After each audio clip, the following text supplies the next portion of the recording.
I've been a woman on the web since there were 18,000 websites, right? The first decade of the web, or well, the internet, I couldn't get heard to save my soul, right? I couldn't. No one was listening. I got flamed. I got, it was an all-around awful experience. And the whole rhetoric of the early days, that now continues. That rhetoric continues in the open web. The openness of the web. It's a level playing field, right? And I'm like, I'm not so sure.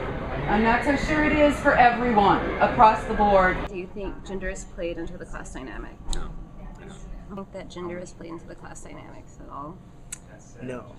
Until like Sunday, because I like experienced something which was just out of the blue. I felt like it's kind of like shocking to me that that you guys felt that way, because I had no idea that anyone had felt that way. Do you think gender is played into the class dynamics? Yes. Do you want to expound, or are you comfortable speaking more about that?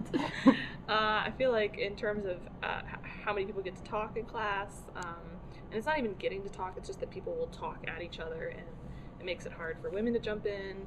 And as I've said to others in other conversations, I feel like the women have the most experience with some of this stuff in class, and yet we get bowled over oftentimes.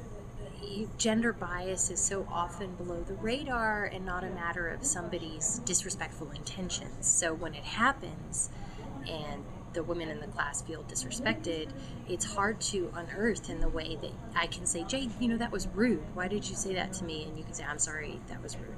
But if I say that was sexist, you might say, I'm not sexist. I didn't mean to discriminate against you. And then there goes the voice to my complaint. So often our class discussions become dominated by male voices, and the men in the room feel comfortable jumping in and inserting their ideas and being aggressive, whereas we're more polite and reserved.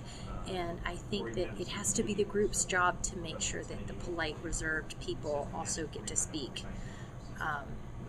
And that, in our case, has been a gendered problem.